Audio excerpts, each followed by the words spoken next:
मौजूद हैं बीजेपी के वरिष्ठ नेता संबित पात्रा जी, वरिष्ठ पत्रकार अवधेश कुमार, वरिष्ठ पत्रकार अरविंद मोहन भी हमारे साथ स्टूडियो में मौजूद हैं। कांग्रेस की ओर से पक्ष रखने के लिए वरिष्ठ नेता हिलाल नकवी जी भी हमारे साथ जुड़ेंगे और इसके अलावा जेडीयू प्रवक्ता स्टूडियो में मौजूद हैं उपेंद्र प्रसाद जी और साथ ही हमारे राजनीतिक संपादक मनीष अवस्थी भी हमारे साथ जुड़े हुए हैं। मनीष, शुरुआत हम आप ही से कर लेते हैं। क्या वास्तव में माफ कर देगी जनता? जिस तरह इशारों में सीधे तौर पर उन्होंने कुछ नहीं कहा, लेकिन कहा है कि विकास को देखते हुए जनता गलतियों को माफ कर देती है। देखिए, मुझे ऐसा लगता है जो घाव जनता को मिले हैं, गुजरात की जनता को मिले हैं, जिस तरीके से कांग्रेस के 1984 के घाव अभी तक पूरे भर नहीं पाए हैं और वो टीस पहुंचाते रहते हैं, तो मोदी को ये समझना होगा कि इतने जल्दी लोग वो घाव भूल जाएं और वो इस तरह से विकास का मरहम लगाकर लोगों को राहत देने की बात करें या समग्र भारत की बात करें, तो मुझे नहीं लगता कि लोग इतने जल्दी भूल जाएंगे, क्योंकि टीस रह रहकर पहुंचाती रहती है। बिल्कुल, टीस रह रहकर पहुंचाती रहती है। लेकिन संबित पात्रा जी, सीधे तौर पर माफी क्यों नहीं मांगते नरेंद्र मोदी? देखिए चित्रा जी, जिस माफी को आप दिखा रहे हैं वो एक शिष्टाचार की माफी है और बड़े कद का परिचायक है। जब पूरे विषय को नरेंद्र मोदी जी ने रखा तो बहुत ही शिष्टाचार के साथ उन्होंने कहा कि हाँ, विकास का दर जो है बहुत गति से बढ़ रहा है गुजरात में, और स्वाभाविक रूप से जब इस कदर हम बढ़ रहे हैं तो कहीं ना कहीं छोटी मोटी गलतियां हो जा रही होंगी। हो सकता है कि कहीं कुछ विकास ना हो पाया हो। उनके शब्दों पर आप ध्यान रखिए। उन्होंने छोटी मोटी विकास से जुड़ी हुई गलतियों की बात नहीं कर रहे थे डॉक्टर पात्रा।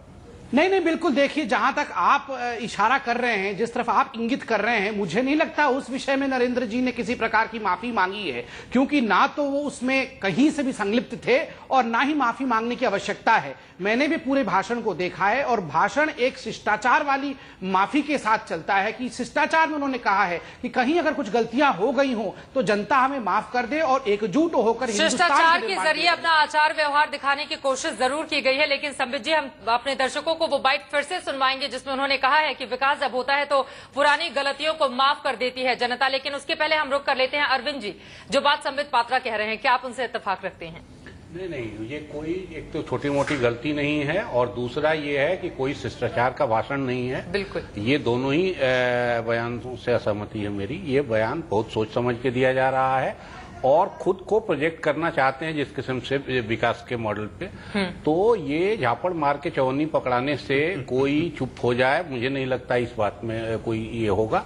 और दूसरा ये है कि ये इतनी बड़ी गलती है और इतने बड़े साजिश के साथ की गई थी कि अगर वो राहुल शर्मा जैसे अधिकारी और ये लोग अपना पूरा करियर रिस्क लगा के वो फैक्ट्स अगर उपलब्ध नहीं कराते तो जो सजाएं हुई हैं वो सजाएं भी मुश्किल है। और देश की जनता इस बात का जवाब भी चाहती है मोदी से कि अगर उन्हें इस बात का जरा भी एहसास है तो वो माफी क्यों नहीं मांगते? अवधेश जी, इसका जवाब क्यों नहीं देते नरेंद्र मोदी?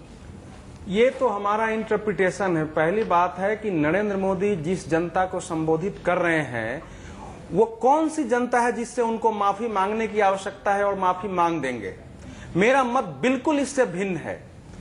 इस समय देखिए, आज का संबोधन नरेंद्र मोदी माफी मांगेंगे या नहीं मांगेंगे, इससे बड़े महत्व का विषय यह है कि भारत में और शायद दुनिया में भी इस समय कोई एक नेता अगर ऐसा है, मैं उसके विचार से असहमत हो सकता हूं, जिसके दीवानों की इतनी बड़ी संख्या है और वो उनके लिए सीमाओं से परे जाके काम कर सकते हैं कि अगर एक भाषण उस व्यक्ति का कैंसिल होता है तो वो फिर दूसरा भाषण उसी वैश्विक स्तर पर करा देता है।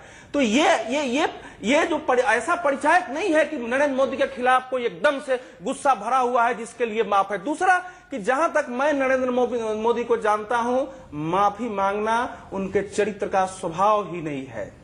वो व्यक्तिगत रूप से उनके अंदर एक अधिनायकवाद है और वो उसी हिसाब से चलते हैं। उनके प्रेम में भी अधिनायकवाद झलकता है, व्यक्तिगत व्यवहार में भी झलकता है। और चित्रा, जब उनको कहेंगे कि आपको लोग डिक्टेटर कहता है तो वो प्रसन्न होते हैं वो।